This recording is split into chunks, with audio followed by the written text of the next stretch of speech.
Well, welcome back. A very good morning to you. If you're just joining us for the first time, this is still Y in the morning, and we have a very interesting conversation for you. If you're just joining again, this is the first conversation of the day. I hope you enjoyed the feature that just aired, the interview that just aired, that is on Matters Health. We're going to revisit that later on when we talk about mental health and the contributors of mental health. Chronic illness could be one of them. But now, on this particular discussion, we are looking into youth leadership, things that concern you, topic that concerns you. So make sure that you talk to us on our social media platform. That remains to be Y254 on Facebook, all social media handles. Talk to us. The hashtag is Y in the morning or MCM if you like. So what we are discussing today is the youth voices. Youth voices. How can you be heard? Do you know that your voice matters? And so there's an initiative that was started by youths last year at the height of the Gen Z protest that was on 25th June, called Sauti Mpya. And we have part of the team here, and they're going to tell us what they're all about. Just next to me, we have Cleo C. Oh, that's what he goes by. He's the county representative of Kakamega. Next to him, we have Osoro, county representative of Kisii. And then next, we have the national coordinator of Sauti Mpya, who's Sankali, and at the very end we have Maxwell, who's the Busia representative. Karibuni sana. Thank you. Okay, so let me start with you, Cleo. Tell us okay, let me not start with you, Cleo. Let me start with the national coordinator so that you give us a good understanding of what Sauti Mpya is, especially for the people that are watching us that have never heard of Sauti Mpya. What is it about? Thank you again. Sauti Mpya, it's an alliance of young people, because we want the young people to come together so that we can be able to bring the change that we want to change. Mm-hmm. And Sauti Mpya, it's a place where the youths, they will raise their voice and their voice will be heard. So with the youths, we have been saying that we are leaderless, we are partyless, we are tribeless. But we are fighting for this position so that we can change our nation. So we have created a structural leadership for the youths. So whereby you will find, if you are a youth in Mombasa or Wajir, you have a WhatsApp group that you can join there. There's a county representative, like here Osoro represents the Kisii. There's a constituency representative, there's ward representative, and there are village group leaders. Our main focus first is to make sure we have educated the voters by doing civic education, because most people in our country, they go to vote because voting is an activity, but they do not understand why they do go to vote. For example, an MC is a very powerful person in our country, and most people don't understand the role of an MCA. An MP is a very important person in our country, but most people don't understand the role of an MP. So first we want to educate the voter, and they say knowledge is power. And our constitution says that people are power. So the moment you educate the voter, he has the power. When he's going to make the decision for himself, he's going to make a decision whereby he already understand what he's doing.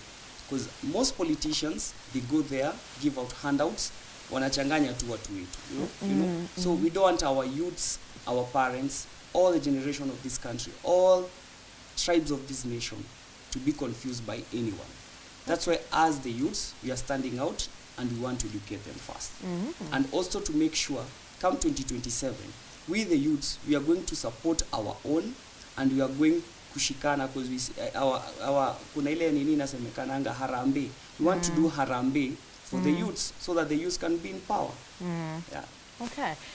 Great initiative. So how does the structure of the group, just more into it? I know we have, as I said, representatives from the county, and then there's the ward representatives, and then the members in those groups as well. But now, how does the senior leadership look like? You are the national coordinator, for instance. Now, what about the others? Well, we have a national committee whereby the youths, the other youths, where we cannot all fit in county representative. So the rest of the youths, we have a national committee whereby we have to discuss the matters of the future of our alliance, so that maybe in future we can come up with our own political party. So we have that leadership, that national committee, where we discuss the matters of the future of the young people. Okay, very profound. I think it's a great initiative that you have started, and as you've said, let me now come back to you, Cleo. Yes. As he had said, when the GenZ protests began, or the messages were leaderless, you know. Yeah. So why did you feel the need to be part of the leadership of this particular alliance as a representative? Why do you feel like the youth need to have, you know, a structure? You see, now the reason is that many youth, they don't know the reasons as to why they need to go into politics. Like most of them, they don't have that courage to participate in leadership. That's why we came up and said, in my county of Kakamega, I must teach the youth so that they can come up in large numbers, so that they can participate in these. Like you see, many youth are suffering outside there because most of them are being used by politicians, you see. So we come up with a way to teach them, to show them how they can participate in these civic education, like in every villages, like in Kakamega has many sub-counties, whereby we are moving into many sub-counties where I'm talking to my guys from one place to another, trying to unite them, to show them how it goes. Okay. Yeah. All right. Great stuff there. And to you, Osoro, how is it like in Kisii? How are you making sure that this civic education that you're creating is getting to to the people and they're actually receiving it? Because it's one thing to just say creating civic education, but how, making sure that they embrace their position as young people and they know that the power they hold as he had said earlier. Yeah, thank you. First of all, the youth of Kenya have been neglected for a long period of time. That's why the Sauti Mpya came in as an initiative to help the youth and the other people in the society.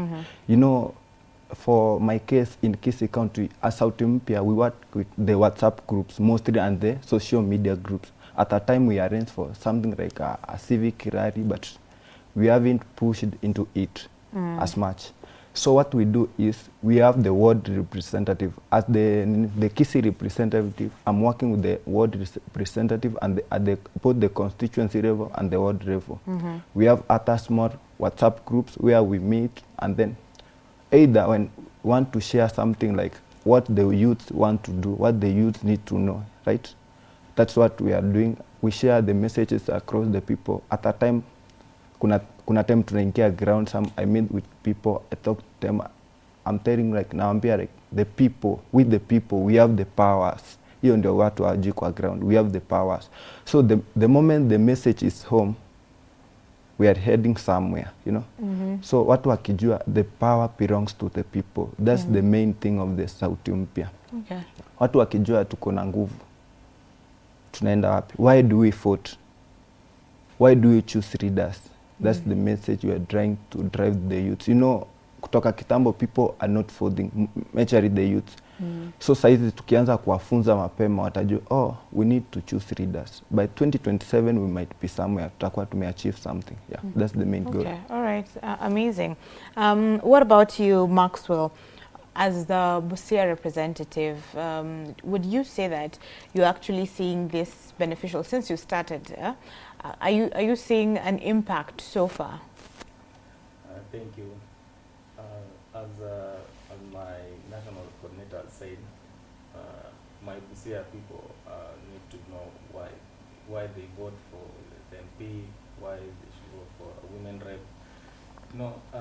The last time I was in Busia, 2 weeks ago, and if you go to Mboga and ask her what is the role of an MP and MCA, what is the role of an MP or an MCA, they will tell you I don't know, or they just come here and give us money and they go away. They don't know. I mean, nothing much is happening Yeah. on the ground. Okay.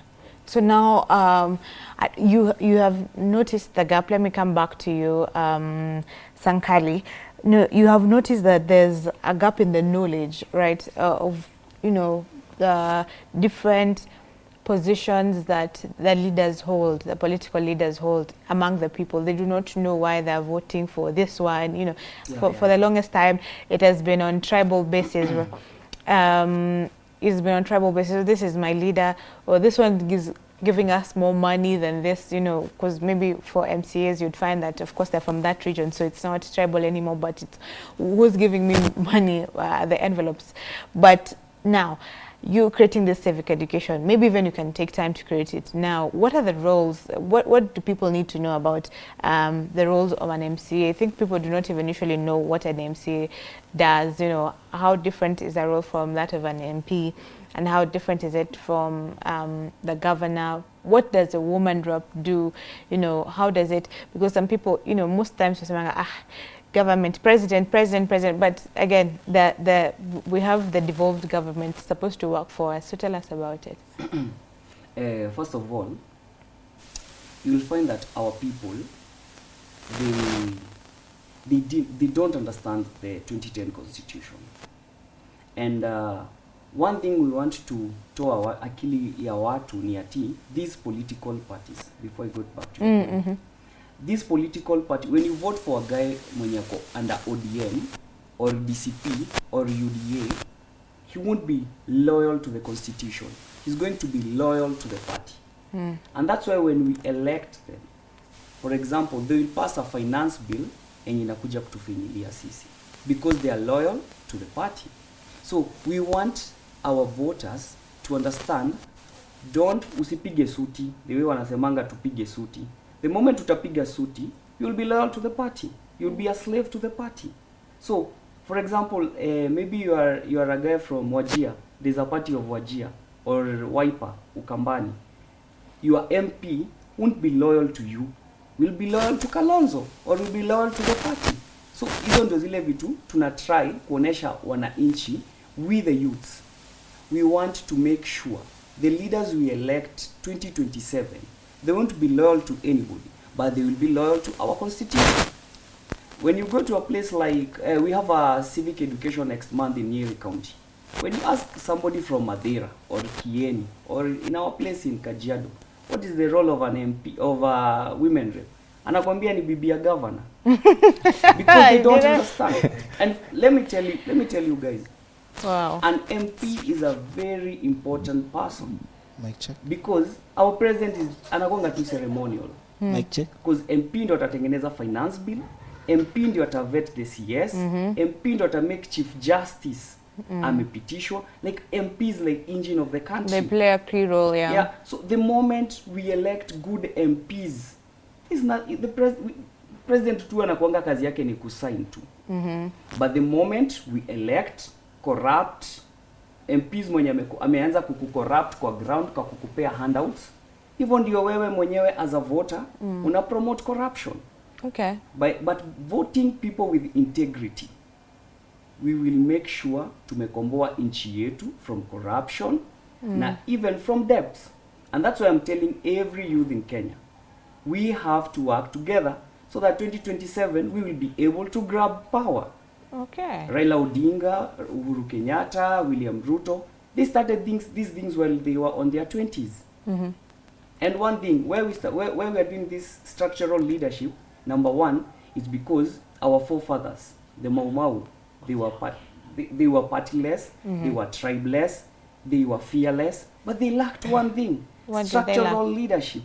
Okay. That cost them big time. So that is what you're bringing, the structural leadership from what has previously been there, and you think that is what is missing to make sure that Kenya is a corrupt-free country, to make sure, you know, all the problems that we have are solved. Pardon? Come again. So you believe that structural leadership is what we lack as a country? We lack leaders with integrity. We lack leaders with integrity. Like you'll see MCAs, they want to impeach a governor because hajawafeed na some handouts. They will start making noise. Okay. And MCA is a very important person because yeye ndo atachagua CAC, yeye ndo atapitisha finance bill ya your county.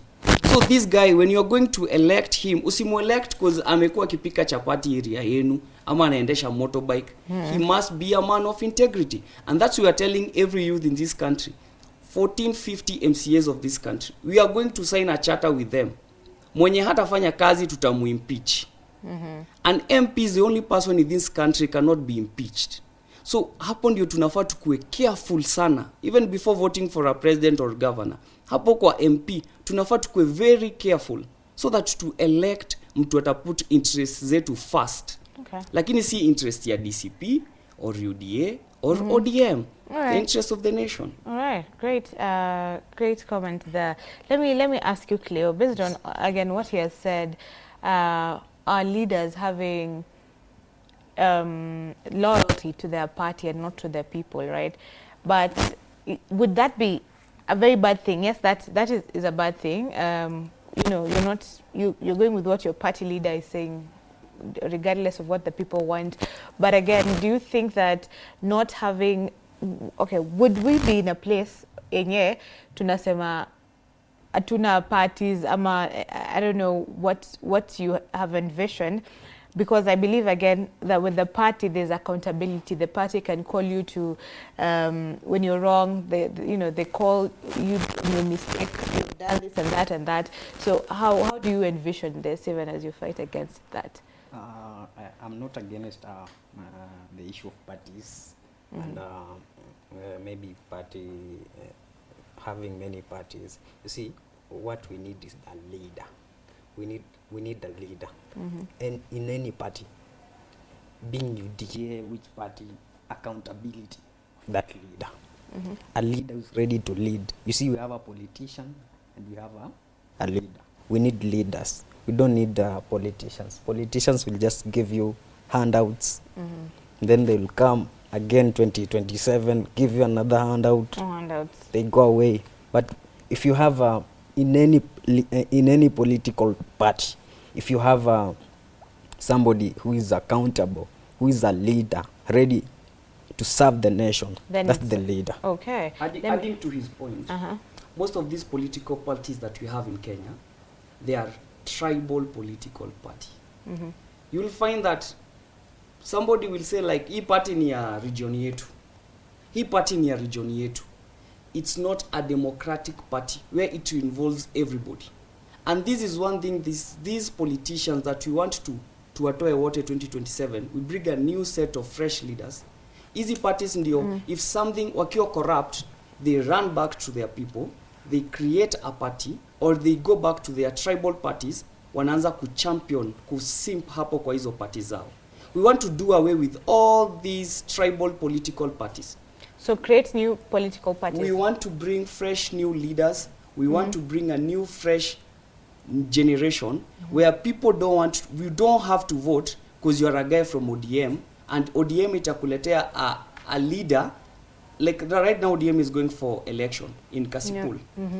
The voters, they don't like the guy who has been proposed there. But the party has a bigger say because it's going to make sure it may dictate the person. What if this person don't work for for the people? What if he does not deliver? He's going to deliver for ODM. And I want to tell every youth of this nation, every MP who you see in parliament, they have to go home.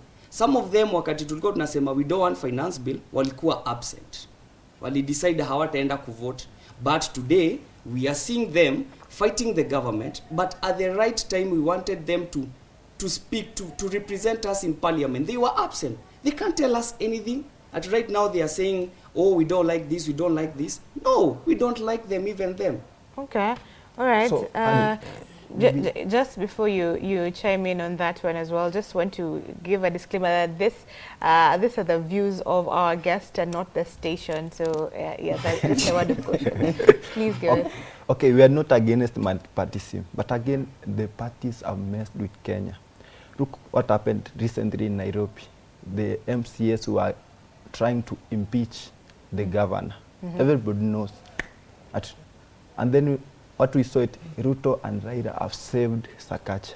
Who are they? Who is Ruto and Raila against the masses, the millions of people in Nairobi? So I don't think that going forward, we need the parties.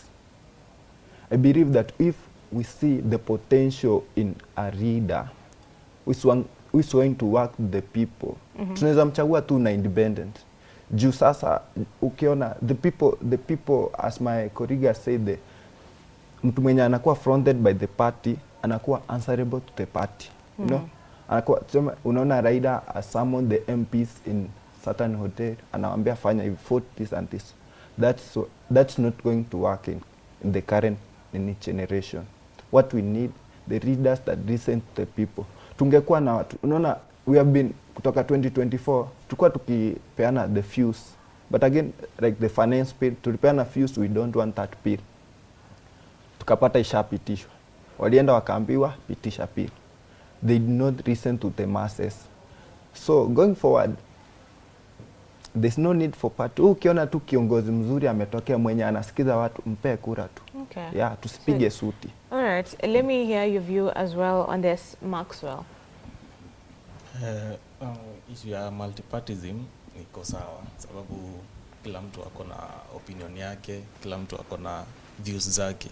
That's why we have different political parties from different regions. But hii mambo ya political party fulani ni region fulani, sio kitu poa, sababu you'll find that, like personally, mali mimi natoka Busia, and I'm vying for MCA seat.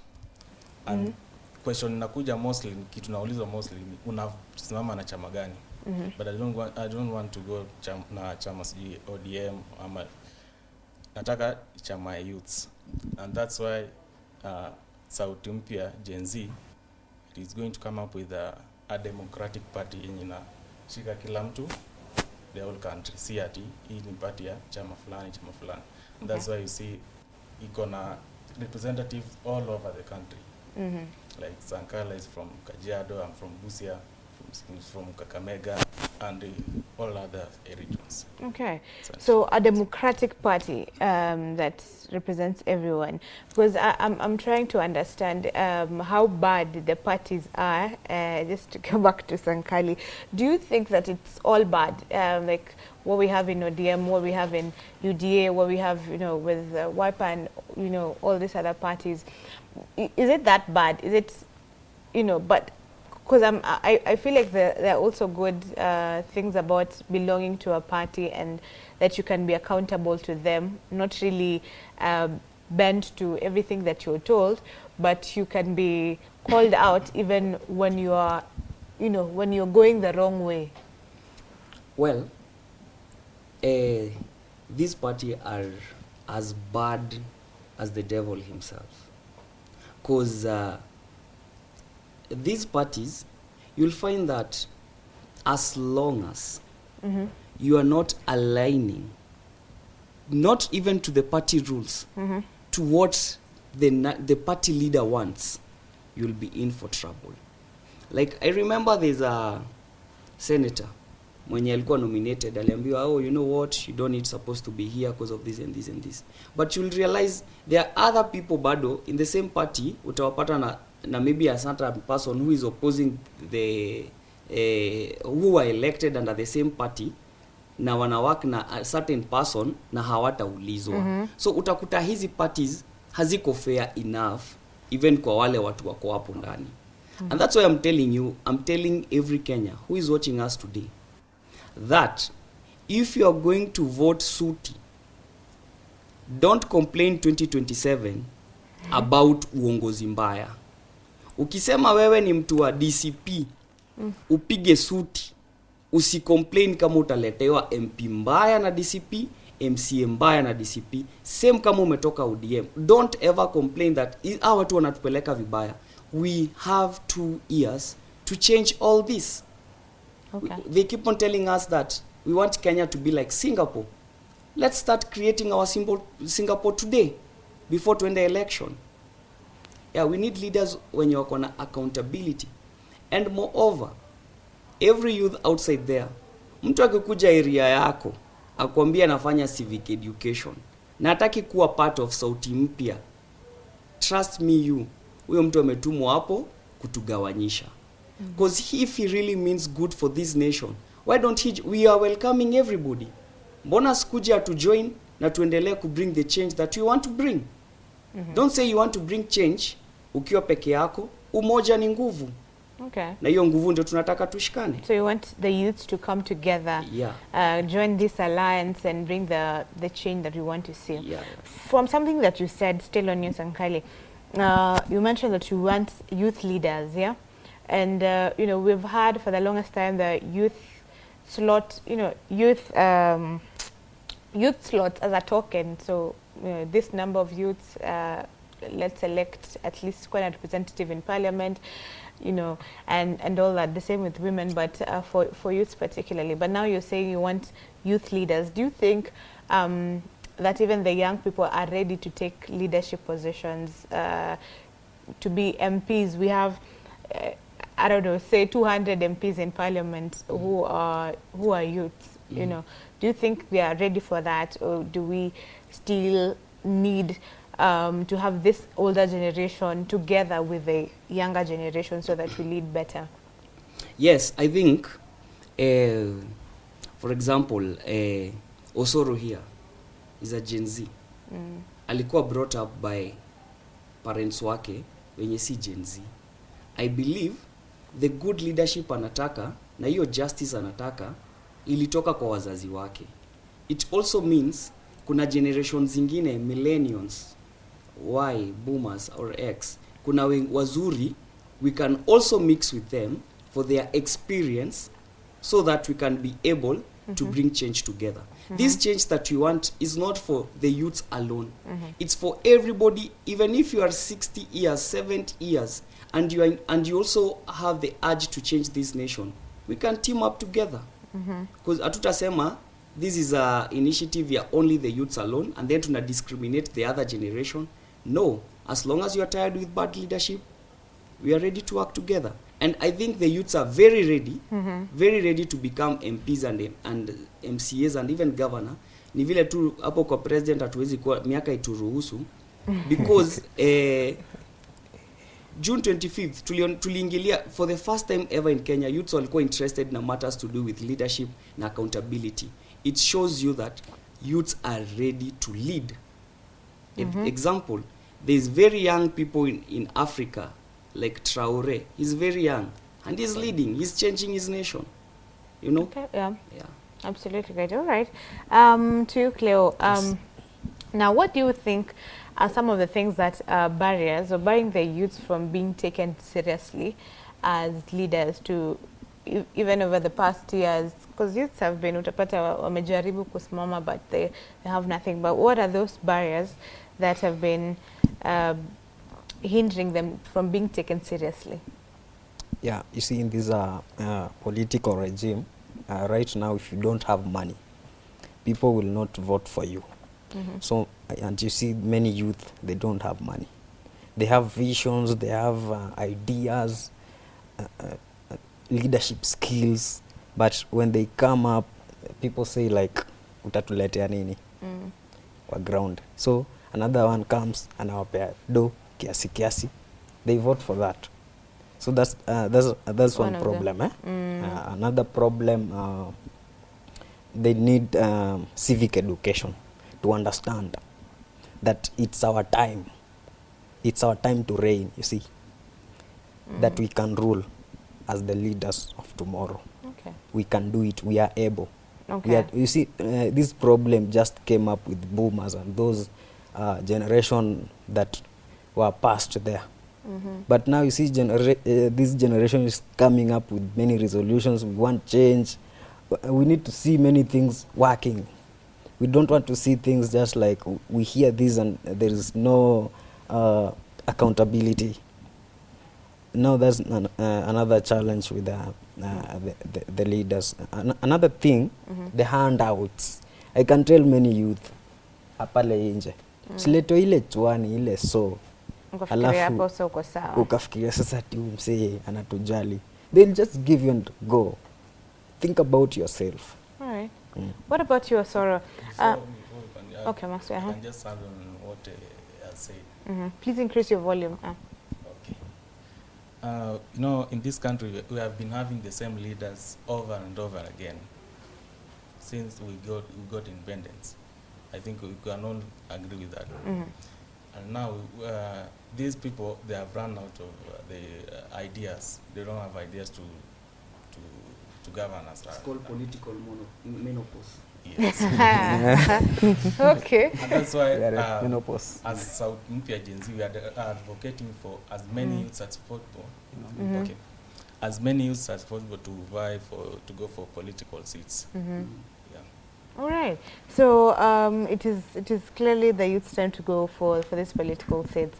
To you, Osoro, now, does it mean that the youth will not need money for this campaign with the kind of education they're creating? Will they not need money, or will they? Because I believe still, even if it's not the handouts, they will still need money for campaigns to get the cars, to the team and all that to get all that. But now, where do they get the money if they want to go ahead and compete with people who are driving guzzlers and big cars and giving handouts? Okay, that's why Sauti Mpya comes in.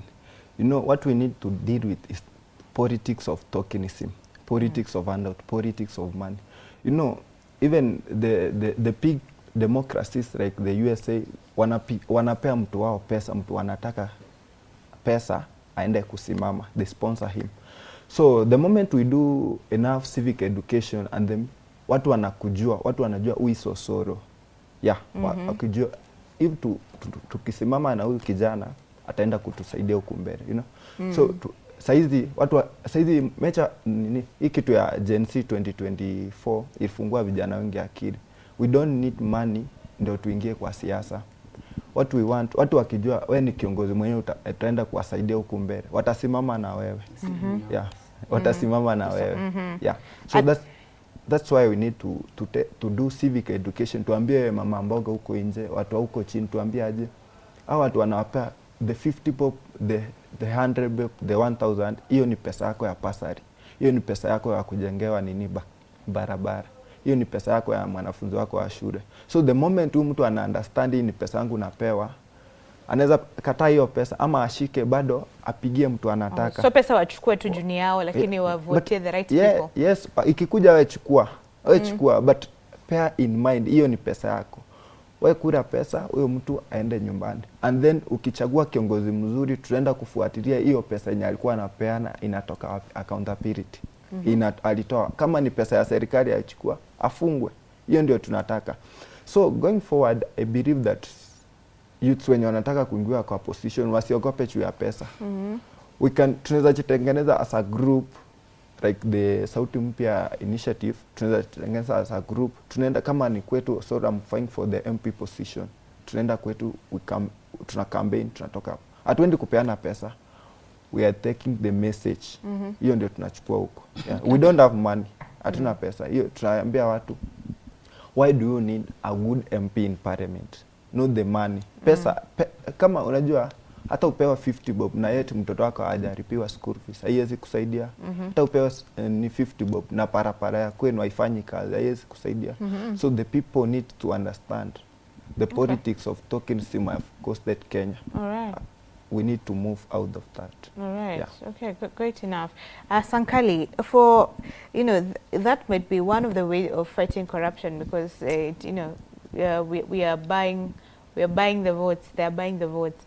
But do you think that the youth were given these leadership positions, because it's usually ni kama we have voted for leaders who thought they're good and all that. Even some young leaders are dare to say, but then they get power, and then power somehow corrupts them. Nika kuna ugonjwa tu fulani ukiingia parliament unapata naturally.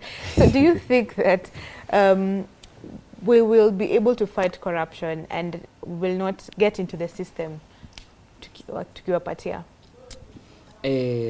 First of all, they say mzungu alisema Show me your friends, I'll tell you who you are. Let me ask you, if today unatembea na mganga, utajikuta ukitaka nguvu kidogo upate za kamuti, utajikuta unataka. So kama we party leader wako ni corrupt, utajikuta pia umekuwa corrupt, utajikuta umekuwa corrupt. Na hapo ndio tunaambia watu, hizi parties raundi hii lazima tuzipeleke zote home. Lazima tukuje na fresh. They are very, by the way, I'm not even marketing any one party. They are very good party. Kuna party kama hii ya Muungano ya Kivutha Kibwana, it's a very nice party. Kuna party kama Green Party ya Wangare Maathai, it's a very nice party. Kuna hadi party kama hii ya Kigame, it's called Kigame. Yeah, it's a very good party. Party that hazijawahi kuwa tried and tasted. Hizi tumezi try na tumezi taste na tumeona outcome yake. Yeah, so and sisi kama youths tutatel tu youth mwenye atakuwa na kiburi. Juu pride comes before a fall. By the time tunafika 2027 tutakuwa tumewavet. Tunajua the kind of person tunampeleka bunge. Na ukiwa na kiburi si tutakucall out. Na MPs tuta make sure if you are our MP na tumekusupport as youths, lazima utaenda utengeneze bill ama constitution ikuwe amended vile unaweza kuwa call out. Kama si hivyo pia wewe utakaa hiyo parliament na amani. Tutakukujia tu kama uta-amend hiyo bill. Tuko rada sasa hivi. Round hii hatutaki mchezo. Tumechoka kuchezewa. Okay. Yeah, you'll see like my place in Kajiado. Hakuna barabara. MP ameshindwa na anapewa pesa ya GCDF lakini anashindwa kutengeneza barabara. Na yet hiyo GCDF yenyewe ni it's unconstitutional. Na yet yeye ndio anafaa kuwa na protect constitution. Okay.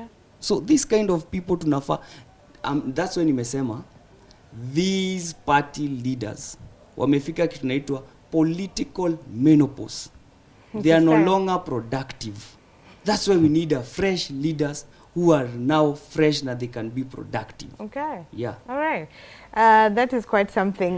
Just as a way of closing, the discussion could go on and on, but I want to hear from everyone as you close, and I'll start with you, Cleo.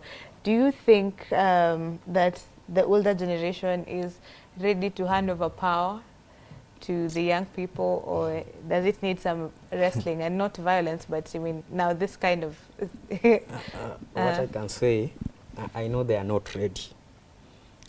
They are not at all ready, but for now the youth we are the power, so we are just ready in any way. Okay. See, I can tell my fellow youth, tujitume. Haitakuja rahisi. Itakuja rahisi ndio turudisha watu home, tukue sasa like Kenya imekuwa highway poa. We must work for it. Okay. Yeah, we must work for it. All right. So that's what I can tell my youth, my fellow youth outside there, Kenya, from Kakamega, every county in Kenya. Focus kwa ule leader unajua ule huyu ni msemfiti and they can support you in one way or another. All right, great. In a few seconds as well, give us your final take. Okay, on what I said previously, they don't need to be ready. Si lazima wakuwe ready to handle power, but time has come that the youth of Kenya to raise. We want change, we want good governance, we want good leadership. That's why we are going for those positions. Osoro Fred, I'm going for the MP position, Kisii, Nyaribari Masaba constituency. What I know, I tell my people that we are coming na tunataka change. If they believe in me, tutafika huko. Okay. Yeah. All the best in your political ambitions. Let me go to Maxwell and then we'll finish with Sankaili. Mine is just to tell fellow youths out there, come out in large numbers, go for these seats, go for MCA, go for women rep, go for even governor, president bado tujafika, but tujitokeze na make sure unafanya civic education kuanzia pale nyumbani, anzia pale na madhe pale home, father guka pale nyumbani na watu wa soko hapo karibu. Tunaweza kuwa tu unafanya civic education even door to door. Make your people understand the constitution, make them know why they choose leaders, make them know why they should come out and vote. Okay, great. Thank you very much. And finally to you, Sankali, even as you give us your remarks, even as you tell them how they can be part of this alliance. So, answering your question, this old generation, they don't have to be ready to give us power, to hand us power. Hata mzungu hakuwa ready kuachilia Kenya. Tuliforce. Si youths tutabidi tumeforce mpaka tukapata power. Na tutaforce youths watokee wa vote. Tutakulazimisha uchukue ID. Hii si tafadhali. So, and tuko na handle zetu. X, Sauti Mpya, GenZ, GenZote Alliance. Unaweza tupata hapo. You can DM us. Tukuweke kwa region yako. And tuko in the process of kutengeneza website yetu, bado haijamalizika. So unajua bado si ni youths. Muscle ndio tunaenda tukipata, lakini hiyo kidogo bado inaweza fanya kitu. Hata David alikuwa mdogo lakini aliangusha Goliath. Sindio? And above all, I want to talk to the people of Nyeri. Nyeri, next month we are coming. Tutakuwa 30 wards, 6 constituencies of Nyeri. I wanna salute all the Nyeri leaders who are working with them, Kina Onesmus, Grace, Gether, and everyone in Nyeri. Let us unite. Let us educate our people. Let us change Kenya. Let's make Kenya our home. Because if we destroy Kenya, we don't have another home. We must make Kenya. Okay. Thank you very much. Great closing remarks there. Thank you very much, gentlemen, for your views on this. We hope to continue with this discussion because these are things that matter. I hope you've enjoyed the discussion. We've been talking about youth voices and why your voice is important. And we'll continue with another part. But because of time, we're going to close it here. We've had Cleo, CEO, who's the Kakamega representative, Osoro from Kisii, the Kisii representative, Sankali, the national coordinator, and Maxwell, the Busia representative. From here, we're going to take a short break and then we'll be back with the next conversation. So stick with us.